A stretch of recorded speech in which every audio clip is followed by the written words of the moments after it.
1 minggu sudah berlalu dan Xiao Yuan sedang berkultivasi dengan tenang. Setelah dia menerobos tingkat penciptaan, persepsi Xiao Yuan terhadap dunia ini jauh diperluas. Pemahaman kekuatan jiwa juga mengalami peningkatan dan hal ini jauh lebih baik dari sebelumnya.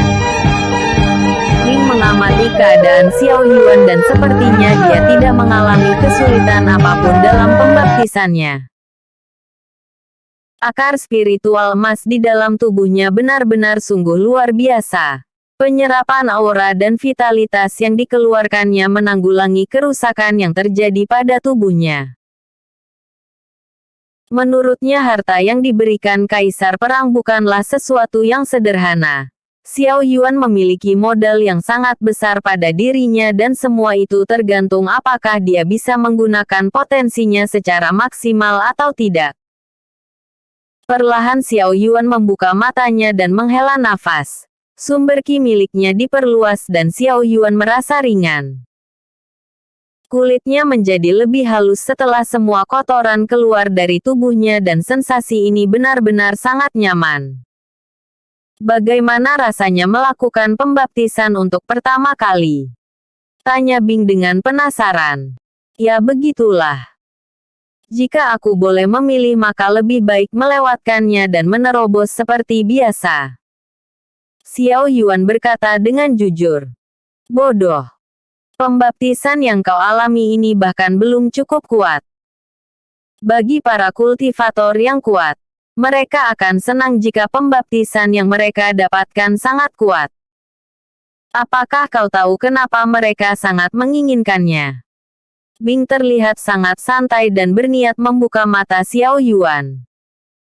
Xiao Yuan mengerutkan keningnya dan berkata, mungkin mereka sekumpulan orang psikopat yang sangat senang dengan siksaan. Kebodohanmu sudah mencapai batas maksimal. Pembaptisan ini adalah rahmat dari surga itu sendiri.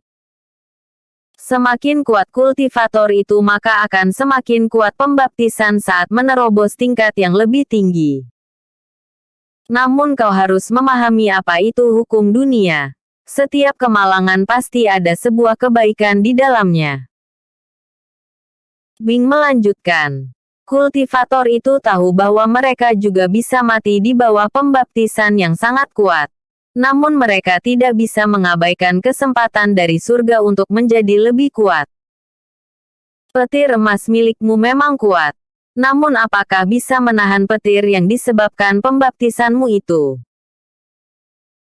Xiao Yuan berpikir sebentar dan apa yang dikatakan Bing itu sangat masuk akal. Walaupun dia mencoba melapisi tubuhnya dengan petir emas namun tetap saja hancur di bawah kekuatan petir yang disebabkan oleh pembaptisannya. Ini adalah kali pertama petir emas miliknya kalah dalam persaingan dan mungkin masih banyak hal yang belum dia ketahui. Xiao Yuan memeriksa kembali tubuhnya dan merasakan petir emas miliknya mencapai pemahaman yang baru. Daya hancurnya semakin kuat seolah mengalami terobosan yang besar.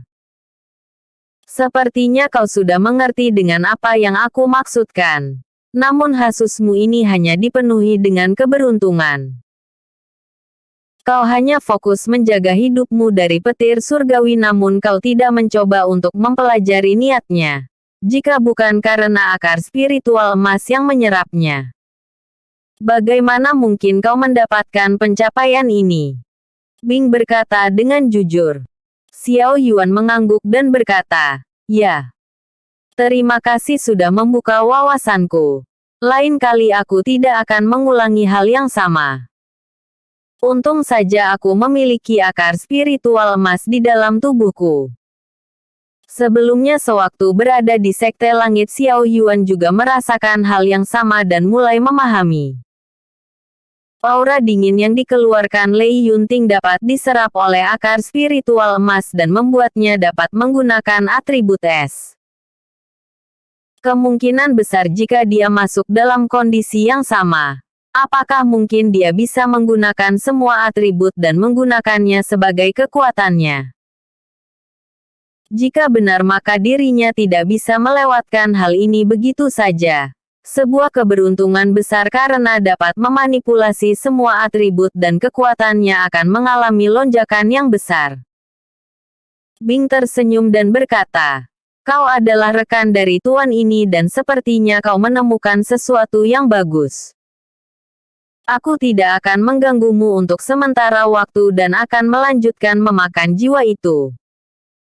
Xiao Yuan mengangguk dan Bing masuk kembali ke tempat latihan. Xiao Yuan merapikan dirinya dan mengganti pakaiannya dengan yang baru.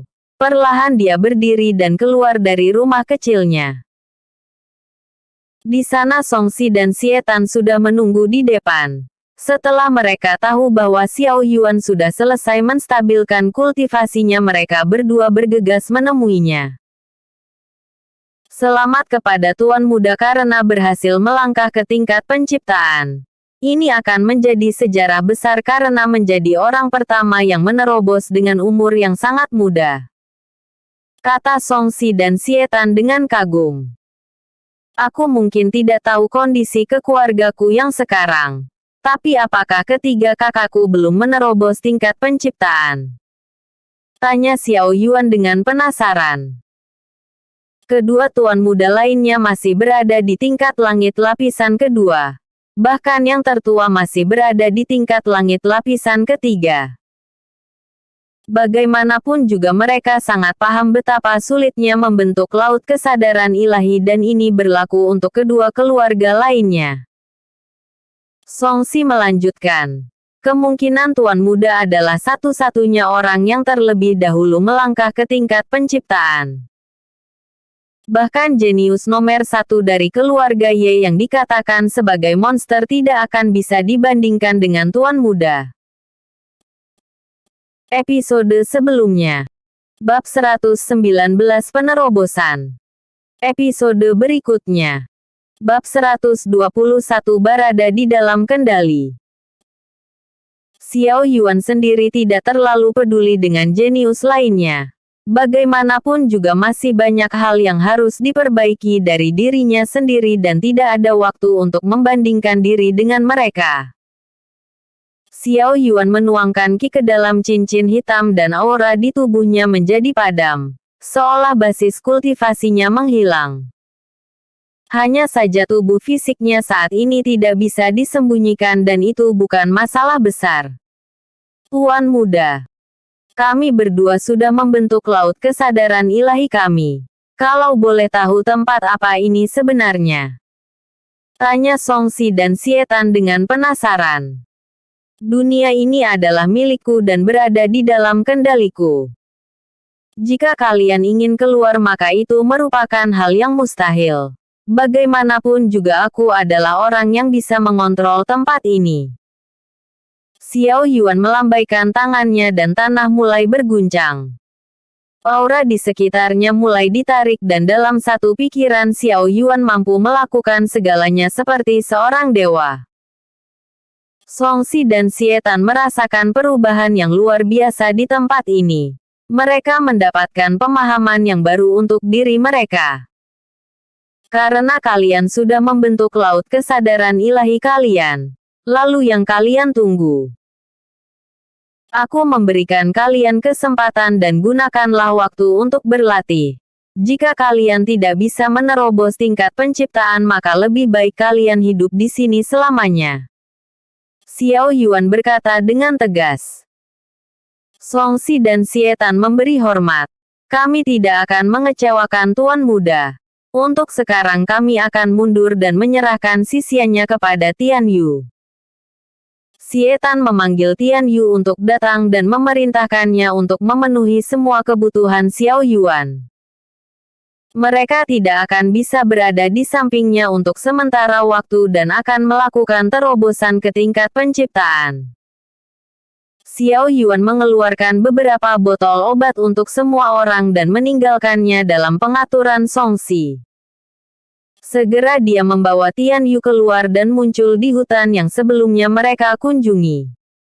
Tuan Muda, apa yang akan kita lakukan sekarang? Tanya Tian Yu yang menunggu perintah. Kita akan kembali. Sudah seminggu sejak aku pergi dan kedua orang tuaku pasti akan mencariku. Bagaimanapun juga aku akan pergi bersama mereka ke keluarga pusat. Pasti mereka sudah bersiap untuk berangkat dan mencariku. Xiao Yuan berkata dengan jujur dan segera berangkat bersama Tian Yu.